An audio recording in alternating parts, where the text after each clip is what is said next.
का अभ्यास कर सकते। आसक्ति की संरचना को, आसक्ति की एनाटॉमी को ठीक से समझे बिना हम अनासक्त नहीं हो सकते हैं। क्यों नहीं हो सकते? अनासक्ति का हमको कोई अनुभव नहीं है। आप लोगों के विषय में नहीं कह सकता, पर मेरे जीवन में तो अनासक्ति का अनुभव नहीं है। पर आसक्ति का अनुभव आपको भी है, मुझे भी है। आप सब जो हम यहाँ हैं, माताएं, बहनें, बच्चे, आप सब लोग, हम में से कोई नहीं कह सकता कि हमको आसक्ति का अनुभव नहीं। हम में से प्रत्येक को आसक्ति का अनुभव और तीव्र अनुभव है।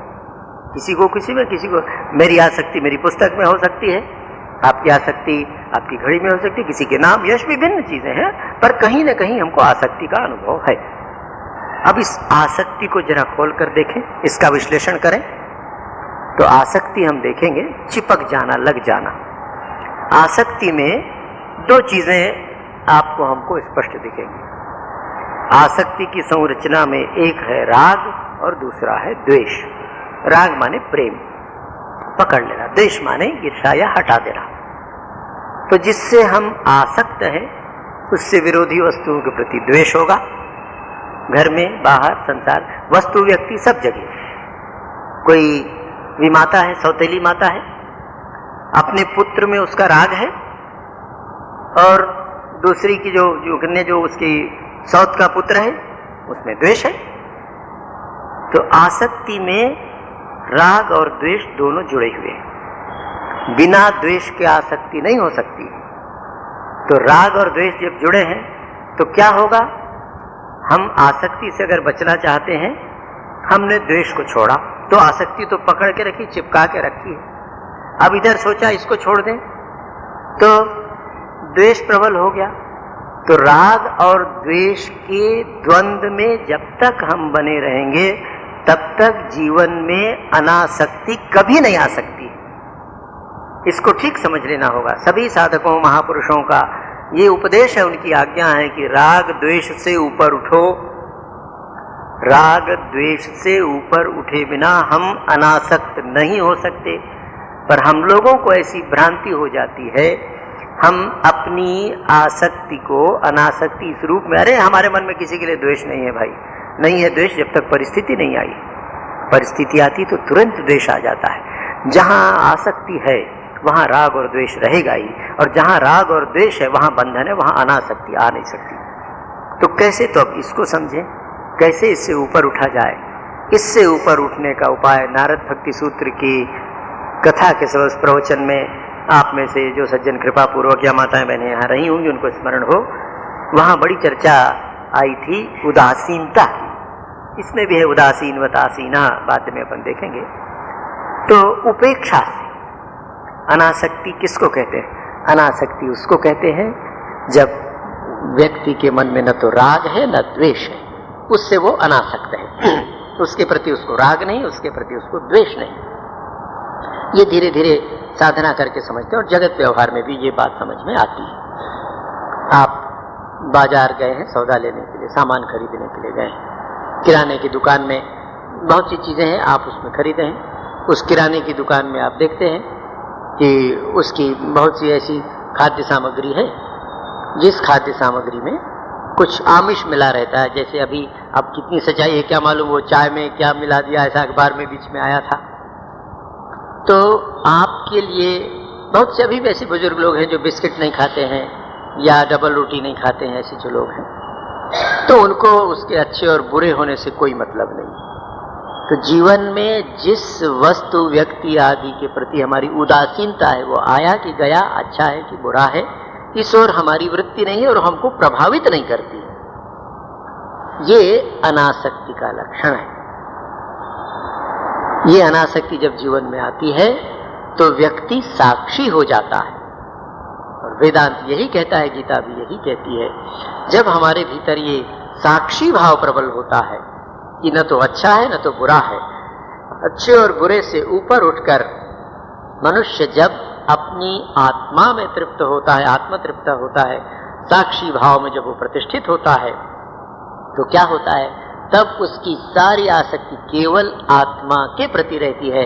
आसक्ति माने लगाव, चिपक जाना, लग जाना। तो जब हमारा संपूर्ण चित्त आत्मा में आसक्त हो जाता है तो संसार की कोई भी वस्तु, बाहर या भीतर की वस्तु, हमको विचलित नहीं कर सकती है। हाँ, पूर्यमाणम अचल प्रतिष्ठम समुद्रम आप प्रविशन्ति यद्वत् तद्वत् कामायम प्रविशन्ति सर्वे सह शांतिम आपनोति न काम कामी। गीता की बात है, 2 अध्याय में जो स्थित प्रज्ञ के लक्षण है उसमें भगवान ही बता रहे हैं कि अनासक्त व्यक्ति के मन में कभी क्षोभ नहीं होता है, कभी उसको अच्छे और बुरी बातें, अच्छे और बुरी प्रकरण प्रभावित नहीं कर पाते। तो क्या वो पत्थर की तरह हो जाता है? नहीं, चित्त उसका शांत रहता है, किंतु कर्म के प्रवाह में निरंतर कर्म करता रहता है। भगवान कृष्ण और अर्जुन युद्ध भूमि में दोनों ही हैं। भगवान अनासक्ति के ज्वलंत कोई उदाहरण है तो भगवान श्री कृष्ण। ऐसा अनासक्त चरित्र और कहीं देखने को नहीं मिलता है। जनकादय की जो बात कही गई आगे वो भी देखेंगे। तो भगवान कृष्ण के लिए न तो कोई शत्रु है न तो कोई मित्र है। धर्म और अधर्म उनके जीवन में था। धर्म की स्थापना करनी है उस समय तो उन्होंने धर्म का कार्य किया, और धर्म का कार्य किया तो प्रसन्न है। भगवान अनासक्त थे इसलिए स्थिर थे। एक घटना आपको महाभारत की, महाभारत का युद्ध, सब सेना लग गई, युद्ध होना ही है, शंख बजने वाले हैं, अब एक दूसरे पर आक्रमण करने की तैयारी है। तो उस समय सब सेना खड़ी है। महाराज युधिष्ठिर अपने रथ से उतरे, उन्होंने अपने कवच उतार दिए, सब शस्त्र छोड़ दिए, जूते उतार दिए, मुकुट उतार दिया, युद्ध की सारी सज्जा उतार दी और कौरवों की सेना की ओर जाने लगे। तो सबको बड़ा आश्चर्य, फिर से खलबली मच गई कि भाई ये क्या हुआ, क्योंकि और जो उनके दूसरे भाई थे और दूसरे लोग थे भगवान कृष्ण को छोड़कर, और जितने भी लोग थे वो किसी न किसी प्रकार के राग और द्वेष में फंसे थे। और पांडवों का तो कहना ही क्या है, बाकी के भाई भीमसेन आदि तो कौरवों के प्रति इतना द्वेष था कि कैसे उनको मिटा दें, कुचल दें। तो युधिष्ठिर ने सब छोड़ दिया और सब छोड़कर वो कौरवों की सेना की तरफ जा रहे हैं। इनमें अर्जुन थोड़े बुद्धिमान थे। तो अर्जुन ने देखा कि भाई बड़े भैया जब जा रहे हैं तो कोई कारण होगा, चले उनके पीछे। नकुल सहदेव छोटे थे, उन्होंने देखा मंझले भैया भी जा रहे हैं, देखे भीम से नहीं रहा गया। वो एकदम व्याकुल क्षुब्ध होकर लगभग क्रोध में युधिष्ठिर से पूछना चाहते हैं, महाराज अब क्या कर रहे हैं? भगवान ने शांत किया, चुप रहो, चलो। भगवान भी पीछे चल रहे हैं। कौरवों की सेना के लोग भी देख के उनमें खलबली मची है, क्या है युधिष्ठिर क्या शरणागत होने के लिए आ रहे हैं? वो तो शत्रु थे, हो सकता है सेना देखकर डर गया और प्रणाम करके कहे भाई क्षमा कर दो, और युद्ध का तो नियम था, अस्त्र शस्त्र छोड़ के मुकुट छोड़ के आए हैं, हम तुम्हारी शरण में हैं। क्या जितने वो उतनी बातें। ये भी बेचैन, सब केवल भगवान कृष्ण थे जो बेचैन नहीं थे, और युधिष्ठिर को वो दिख रहा है जहां मुझे जाना है। युधिष्ठिर गए और सबसे पहले जाकर पितामह भीष्म के पास गए, उनके चरणों में सिर रखा। पितामह, परिस्थितियां ऐसी उत्पन्न हो गई हैं कि हमें आपसे युद्ध करना पड़ रहा है, तो मैं आपसे आशीर्वाद और आज्ञा लेने के लिए आया हूं कि मुझे युद्ध करने की और आपके विरुद्ध युद्ध करने की आज्ञा दी। भीष्म बड़े प्रसन्न हुए, उन्होंने कहा वत्स विजयी भव। और भीष्म ने कहा कि यदि तू मेरे पास युद्ध की अनुमति लेने के लिए नहीं आता इस प्रकार नम्रता से, तो मेरे मन में शायद क्षोभ होता और तब मैं तेरे अमंगल की शायद कामना कर सकता था और तुझे हराने की कोशिश करता। द्रोणाचार्य के पास गए, द्रोणाचार्य ने भी आशीर्वाद दिया। कृपाचार्य के पास गए, उन्होंने भी आशीर्वाद दिया। और तब ये भाइयों को बात, तब भगवान कृष्ण एकदम कूटस्थ, तब उन्होंने कहा देखो चुप रहो, युधिष्ठिर धर्मराज हैं और धर्म का पालन करने के लिए जा रहे हैं। ये अनासक्त की स्थिति है। भगवान के मन में कोई क्षोभ नहीं आया। यद्यपि युधिष्ठिर में आसक्ति कम थी, पर आकांक्षा थी विजय हो और इस विजय के लिए भी, और वैसे धर्मराज थे तो धर्म की व्यवस्था है कि जाकर गुरुजनों को प्रणाम करें।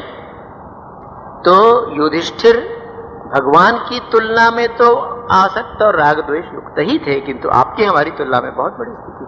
तो भगवान की जो अनासक्ति है कि युधिष्ठिर गए तो भगवान के मन में कोई क्षोभ नहीं, लौट के आए तो कोई प्रसन्नता नहीं, जो हो रहा है वो हो रहा है, साक्षी भाव से कूटस्थ होकर भगवान देख रहे हैं। तो इस अनासक्ति की स्थिति को प्राप्त करने के लिए हमें राग और द्वेष से ऊपर उठना होगा। राग द्वेष से ऊपर उठने के लिए सत्संग, विचार, चिंतन, प्रार्थना और प्रयत्न। क्या प्रयत्न? विचार। जिन राग और द्वेषों को हम अपने विचार से, अपने प्रयत्न से दूर कर सकते हैं, जैसा आपसे निवेदन किया गया, इच्छाओं और आवश्यकताओं का अंतर अगर हमारे मन में आ जाए तो बहुत सी वस्तुओं से हमारा राग और द्वेष समाप्त हो सकता है। घटनाओं की तुच्छता पर विचार करें, थोड़ी सी अनबन हो गई, कितने दिन रहने वाले, आज है कल नहीं रहेगी। इस प्रकार का विचार करते करते मनुष्य राग और द्वेष से मुक्त हो सकता है। तो भगवान ये शर्त लगाते हैं कि असक्तः, अनासक्त होकर कर्म करना है। तो बैठे रहें कि जब अनासक्त हो जाएंगे तब कर्म करेंगे, तब तक कोई कर्म न करें, ऐसा नहीं। अगर हम तैरना सीखना चाहते हैं तो जल में उतरना ही पड़ेगा। बूढ़ा तालाब में जाके तैरना सीखना चाहते हो तो सीधे घुटने भर पानी में उतर के सीखना पड़ेगा। अगर सोचें कि नहीं पहले यहाँ आश्रम की सभा भवन में बैठकर तैरने के विषय में सारा ज्ञान प्राप्त कर लें और तब जाकर खारून नदी में लगाएं, एक डूब लगाए, एक छलांग लगा दें, तो खारून नदी पार हो ना हो, भवसागर से पार हो जाएंगे। इसलिए ऐसा कभी नहीं हो सकता है कि एकदम असक्त हो जाएं तब फिर कर्म करेंगे। तो क्या करना है? कर्म करते हुए अनासक्त होने की कोशिश करना है, और इसका राजमार्ग है वो है प्रभु प्रीत्यर्थ कर्म करने का। वो अपन फिर और कर्म योग के प्रसंग में देखेंगे। तो अभी इस प्रसंग में हमें भगवान क्या कह रहे हैं कि देखो, तुम कर्म करते हुए विचार करो, सावधान रहो कि कर्म के लिए कर्म, न तो मुझे इसका फल चाहिए और न कर्म में मेरी आसक्ति है। कर्म से राग न हो, कर्म के फलादि से और दूसरे परिणाम से द्वेष न हो। तो समता की स्थिति में रहकर असक्त ही आचरण कर्म, असक्त होकर कर्म करते हुए क्या होता है? भगवान कहते हैं पुरुषा परमम आपनोति। ये पुरुष, ये साधक पर ब्रह्म परमात्मा को प्राप्त कर लेता है, ईश्वर का साक्षात्कार हो सकता है, आत्मज्ञान प्राप्त हो सकता है। इसलिए कभी मन में ये संदेह नहीं लाना चाहिए कि कर्म के द्वारा कैसे होगा, क्या होगा। हम जो कर्म कर रहे हैं इन्हीं कर्मों के माध्यम से, कर्म बदलने की आवश्यकता नहीं है। बदलना है वृत्ति, बदलना है भाव। जिस भाव से हम कर्म कर रहे हैं वो कर्म हमारे बंधन या मुक्ति का कारण है। यही कर्म, घर गृहस्थी का कर्म, संसार का कर्म, दुकान, व्यापार, नौकरी, जो कुछ भी हम कर रहे हैं, हमारे 24 घंटे के कर्म हमको जीवन में मुक्ति दे सकते हैं अगर भाव बदल जाए। परम पुरुष, कोई उदाहरण है? भगवान कहते हैं हाँ, ऐसा है। कर्मणा एव ही संसिद्धिम आस्थिता जनकादयः लोक संग्रहम एव अपि संपश्यन् कर्तुम अर्हसि। जो तुझको मैंने बताया अर्जुन, इसका उदाहरण तुझे दे रहा हूं। बिना उदाहरण के हमको बात समझ में नहीं आती। कैसे नहीं समझ में आती है? मान लीजिए आपसे कोई कहे कि भाई तुम, अगर जो लोग मांसाहारी हैं, मांसाहार छोड़कर सात्विक, अगर तुम निरामिष भोजन करो, शाकाहारी भोजन करो, तो तुम अमुक प्रकार के रोगों से मुक्त होकर स्वस्थ हो जाओगे। तो व्यक्ति पूछेगा ऐसा कोई आदमी आप बता सकते हैं क्या कि जो शाकाहार से स्वस्थ है, या जो पहले मांसाहारी था अभी शाकाहार छोड़कर स्वस्थ हो सका है? तो अगर आप उसके परिचित 5 आदमी बता सके, एक आदमी बता सके कि देखो ऐसा था, स्वस्थ हो गया, तो उसको लगेगा हाँ ये बात ठीक है। ठीक उसी प्रकार भगवान बता रहे हैं कि मैं तुझे बताता हूँ, जनक आदि जो ऋषि हो गए हैं पूर्व काल में, जनक राजा हो गए हैं, मिथिला के राजा थे, अपने गुरु से उनको आत्मज्ञान प्राप्त हुआ, और आत्मज्ञान प्राप्त करने के पश्चात राज्य की कर्म में लगे हैं, निरंतर काम कर रहे हैं। और काम करते हुए क्या कह रहे हैं? अपने आचरण के द्वारा, अपने कर्मों के द्वारा व्यक्ति जब अपने जीवन की ओर देखता है और वो ये अनुभव करता है कि मेरा जीवन केवल लोक कल्याण के लिए है, तो लोक संग्रह की बात अभी आएगी, तो उसके जीवन में अपना स्वार्थ निर्मूल हो जाता है। और जिस व्यक्ति के जीवन में स्वार्थ निर्मूल हो गया है, जो राग और द्वेष से मुक्त हो गया है, वो आत्मज्ञान में प्रतिष्ठित रहता है। आत्मज्ञान में प्रतिष्ठित रहने से क्या होता है? महाराजा जनक के विषय में प्रायः कहा जाता है, आप लोगों ने कई बार सुना होगा, मिथिला नगरी के राजा थे वो, और वहाँ मैंने बहुत संपन्न नगरी थी, सबसे ऐसा कहते हैं। मिथिला नगरी में आग लग गई एक बार, तो सेवक और दूसरे दौड़ के आए, महाराज महाराज मिथिला नगरी में आग लग गई है, बुझाने की व्यवस्था, बहुत आग बढ़ गई है। मिथिलायाम प्रदीप्तायाम न मे दह्यति कंचन कृष्ण। क्या कहते हैं वो? हे सुनने वालों सेवकों, अरे तुम लोग सुनो, मिथिला में आग लग गई है, मिथिला नगरी अगर जल भी जाए खाक में, न में दह्यति किंचन, मुझे नहीं जला सकती, मैं वही आत्मा में प्रतिष्ठित हूं। तो ऐसी स्थिति राजा जनक को प्राप्त हुई थी। अर्जुन इसलिए कह रहे हैं कि सुन, तेरा ये कर्तव्य है कि तू काम कर। अच्छा, अब वो आत्मज्ञान की स्थिति अगर हमारे मन में नहीं है, अभी उतनी हमारी स्थिति नहीं हुई है कि हम इस प्रकार का कार्य कर सकें। फिर दूसरी बात, अगर हमको आत्मज्ञान हो गया है या मन में शांति है, तो क्यों कर्म करें? फिर तो जरूरत नहीं काम करने की। जनक राजा करते रहे होंगे, हमको करना आवश्यक नहीं। तो भगवान तुरंत ये बता रहे हैं कि ऐसा न हो कि अर्जुन के मन में और अर्जुन के माध्यम से सब आने वाली पीढ़ियों के मन में, आपके हमारे मन में ऐसा भ्रम न उत्पन्न हो जाए कि ज्ञान हो गया तो कर्म करने की क्या आवश्यकता। लोक संग्रहम एव अपि संपश्यन्, लोक संग्रह को देखते हुए भी कर्म कर्तुम अर्हसि, तुझे अवश्य कर्म करना चाहिए, तू कर्म करने के योग्य है, तुझे ज्ञान हो गया होगा। किंतु लोक संग्रह ये हमारा एक बहुत बड़ा धर्म है, मनुष्य का जन्म हुआ है तो उसका ये परम कर्तव्य है। लोक संग्रह के बिना, लोक के सहयोग के बिना हम एक दिन नहीं जी सकते। हिमालय में रहने वाले या कहीं दूसरी जगह केवल भिक्षा, तोतापुरी महाराज जैसे भी जो संत थे, जो एकदम दिगंबर थे, कहीं कुछ उनके जीवन में, उनको भी तो भिक्षा करनी पड़ती थी।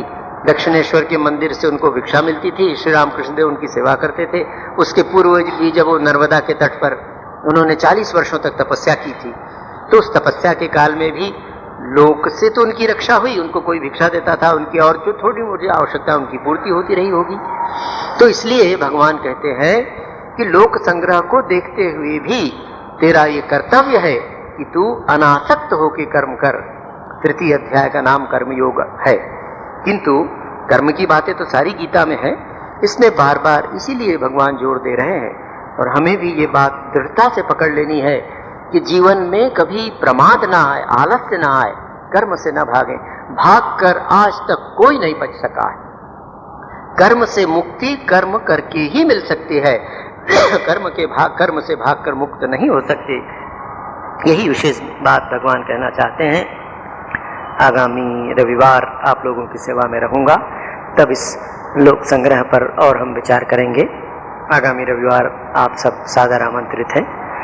आज समाप्त। ओम शांति शांति शांति। हरि ओम तत्सत्।